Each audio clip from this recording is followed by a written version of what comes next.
Hello guys, welcome সকলকে আমার wrestling YouTube channel wrestling and comedy skit with অনির্বাণে। আর আমি কালকে স্ম্যাকডাউনের রিভিউ ভিডিও নিয়ে চলে এসেছি। আমি জানি লেট হয়ে গেছি, বাট হু কেয়ার্স, কারণ কালকে স্ম্যাকডাউন এমন আহামরি কিছু হয়নি। আর আমি স্ম্যাকডাউন কালকে দেখেওছি অনেক দেরিতে, বিকজ আমি বাড়িতেই ছিলাম না। কাল আমি একটা অনুষ্ঠানে গেছিলাম, পার্টিতে ছিলাম, এনজয় করছিলাম। অ্যান্ড দেন আমি স্ম্যাকডাউন যখন দেখলাম, আমি ভাবলাম যে ইট ইজ আ শো যার রিভিউ করার দরকার নেই, বাট তা আমি করছি, কারণ আমি 3-4 মিনিটের মধ্যে বোঝানোর চেষ্টা করছি স্ম্যাকডাউনে কি হয়েছে। সো ফার্স্ট অফ অল আমি ভালো অ্যাসপেক্ট বলি, সেটা হচ্ছে কোডি রোডসের segment. I think one of the best aspect এই স্ম্যাকডাউন থেকে যেটা বেরিয়েছে সেটা হচ্ছে কোডি রোডসের সেগমেন্ট। সেটা হচ্ছে কোডি রোডস বেসিক্যালি ম্যাকিন্টারের বাড়ি গিয়ে ম্যাকিন্টারকে ধুয়ে এসছে, যার কারণে নিকলডিস কোডি রোডসের খুব রেগেছিল।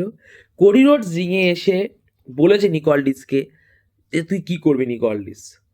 নিকলডিস বলে কোডি, যদি ম্যাকিন্টায়ার ওর এগুলো মানে, ওর ভুলগুলো স্বীকার করে, দেন আমি এমন একটা কন্ট্রাক্ট বানাবো যেখানে কিন্তু তুই যদি ম্যাকিন্টায়ারকে টাচ করিস ম্যাচের আগে অবধি, কোনো যদি অল্টারনেশন ব্রল করিস, ম্যাকিন্টায়ারকে টাচ করলেও তোর টাইটেল তোর থেকে কেড়ে নেওয়া হবে। You are going to strip from the championship.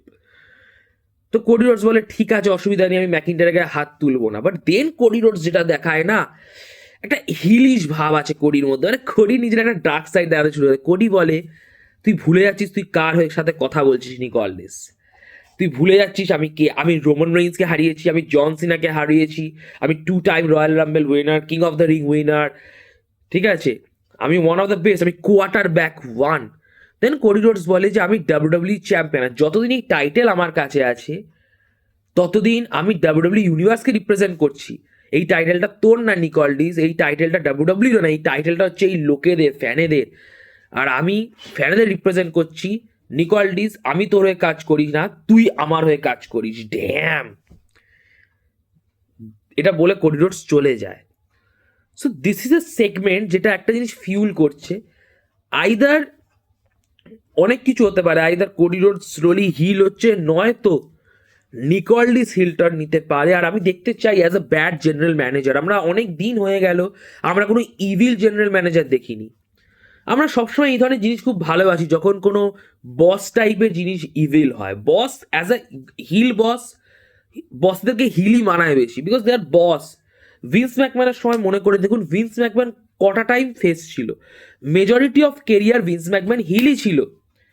সে সব ম্যাচে ইন্টারফিয়ার করতে আসতো এবং সে ক্লিয়ারলি ডিসাইড করতো যে আমার শোয়ের চ্যাম্পিয়ন কে হবে। And that's I think Nick Aldis should do, কারণ নিকলডিসকে লিটারালি কোডি রোডস বলে দিয়েছে যে তুই আমার হয়ে কাজ করি, আর যতদিন টাইটেল আমার কাছে আছে ততদিন আমি অ্যাটলিস্ট ওপরে আছি।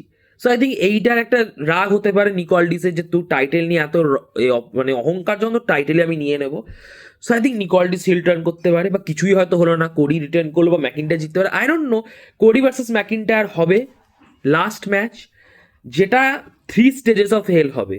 এটা রিউমার না, এটা স্ট্রংলি মানে প্রিটেপ শো থেকে জানা গেছে, পরের সপ্তাহে স্ম্যাকডাউন প্রিটেপ, ওখান থেকে জানা গেছে যে it will be a 3 stages of hell match, Cody Rhodes versus Drew McIntyre, and I am excited for that. আমি লিটারালি চাই ম্যাকিন্টায়ার চ্যাম্পিয়ন হোক, বিকজ আমি আর কোডিকে নিতে পারছি না। I want to see McIntyre as a champion. Second aspect বলি, that is the main event, Wyatt Sicks versus তোমার ওই এমএফটি ট্যাগ টিম টাইটেল লাইনে ছিল। এমএফটি থেকে রিপ্রেজেন্ট করছিল জেসি মাতেও আর টঙ্গালোয়া। ম্যাচটা ব্রলে শেষ হয়ে যায়। ম্যাচটা লাস্টে ওই দুটো দলের মধ্যে মারপিট শুরু হয়ে যায়, তো ম্যাচটা নো কন্টেস্টে শেষ হয়ে যায়। টালাটঙ্গা দারুণ করে দেখায়, মানে টালাটঙ্গা কখনো ওপর থেকে জাম্প মারছে, কাকে ঘুষি মেরে উড়িয়ে দিচ্ছে। দেন এরিক রোয়ানকেও দেখায়, দেন সোলো সিকুয়া ওরা দেখায়, আঙ্কেল হাউডিও ওরা দেখায়। I think this rivalry benefited both of the stable, both of the faction, and I like that. আমি চাই দুটো ফ্যাকশনেরই দরকার। আর এই দুটো ফ্যাকশনের যদি সবচেয়ে কারোর বেনিফিট হয়ে থাকে, that is Solo Sikoa. Solo Sikoa যা প্রোমো কাটছে না, that's incredible. Solo Sikoa literally বলে দিয়েছে, because I got the whole world in my hand. Basically Bray হোয়াইটকে একটা, ব্রে হোয়াইটকে সিগনিফাই করলো, যে ব্রে হোয়াইটের ডায়লগকে সিগনিফাই করলো। সো সোলো সিকুয়া কিন্তু ওয়ান অফ দ্য বেস্ট, আর আমি কিন্তু দেখতে পাচ্ছি সোলো সিকুয়াকে as a future world champion. সোলোর মধ্যে যে ক্যাপাবিলিটি আছে। স্পিকিং অফ দ্যাট, এবার বাকি জিনিসগুলো নিয়ে বলি। ট্যাগ টিম ম্যাচ হয় কার্মেলো ইলিয়া ভার্সেস ডিআইওয়াই, যে ম্যাচটায় কার্মেলো আর ইলিয়া জেতে আফটার কার্মেলো তার ফিনিশিং মুভ দেয় টমাসো চিয়াম্পাকে 1-2-3 কার্মেলো আর ইলিয়ার টিম জেতে। আর পরের সপ্তাহে স্ম্যাকডাউনে কিন্তু কার্মেলো হয়ে গেছে United States champion. That spoiler আমি বলে দিলাম, কারণ আই থিঙ্ক ঘন্টা কারোর এটা কার্মেলো ভার্সেস ইলিয়া নিয়ে অত এক্সাইটমেন্ট রয়েছে, কারণ অর্ধেক লোক ভাববে ইলিয়াই রিটার্ন করবে। আমি বলে দিলাম ইলিয়া রিটার্ন করছে না, Carmelo Hayes actually the new United States champion and that's it. যেটা পরের সপ্তাহে স্ম্যাকডাউন আমরা দেখবো কার্মেলো হাইজকে চ্যাম্পিয়ন। বাট এই সপ্তাহে আমরা একটা ট্যাগ টিম ম্যাচ দেখলাম। Speaking of the tag team match বা বুলশিট জিনিসগুলোতে আসি, Kabuki Warriors versus Nia Jackson last legend tag team match. দুটোই হিল টিম, অডিয়েন্স সেরমভাবে দুটো টিমের প্রতি করেনি, ক্রাউড প্রায় ডেড ছিল। আর নায়া জ্যাক্সের লাস্ট লেজেন্ডের টিম জেতে আফটার নায়া জ্যাক্স স্পিন। আসকানা কাইরিসেন কাউকে একটা নায়া জ্যাক্স স্পিন দিয়ে দেয় তার ফিনিশিং মুভ দিয়ে, নায়া জ্যাক্সের লাস্ট লেজেন্ডের টিম জেতে। আই থিঙ্ক ঠিক ডিসিশন, কারণ নায়া জ্যাক্সের লাস্ট লেজেন্ডের টিমকে স্ট্রং দেখানো দরকার, স্পেসিফিক্যালি লাস্ট লেজেন্ডকে। তারপর তারা আলেক্সা ব্লিচ আর শার্লেটের কাছে কেলানি খেয়ে যায়। আলেক্সা ব্লিচ আর শার্লেট স্ট্যান্ড টল করেন, they won the tag title. So yes, triple H চেষ্টা করছে উমেন ট্যাগ টাইটেলকে স্ট্রং দেখানো, আর স্ট্রং হচ্ছে, বাট দ্যাট ডাজেন্ট মিন যে প্রতি সপ্তাহে আমাদেরকে এরকম একটা ট্যাগ টিম ম্যাচ দিতে হবে। I think that match make no sense, because দুটো টিমই হিল।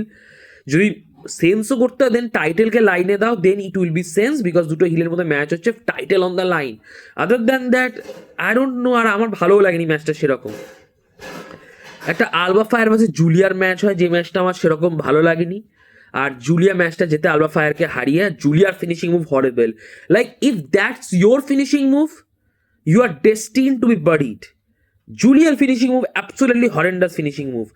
যাই নাম দিয়ে দিক জুলিয়া মুভটার, ওই মুভটা ফিনিশিং মুভ লাগেই না কোনো অ্যাঙ্গেল দিক দিয়ে। যে জুলিয়া আলবা ফায়ারকে পিন দিয়ে দেয়, আর জুলিয়া এক স্টেপ এগিয়ে গেল চেলসি গ্রিনকে চ্যালেঞ্জ করার দিক থেকে। So yes, I don't no, আমার সেরকম লেগেনি। ব্যাক স্টেজে আমরা দেখি জেট কার্গিল আর মিচিনের সেগমেন্ট, যেখানে মিচিন জেট কার্গিলকে লাঠি দিয়ে মারে। ঠিক আছে, জেট কার্গিলের অ্যাটিটিউড বেড়েই চলেছে অ্যান্ড দ্যাটস ইট।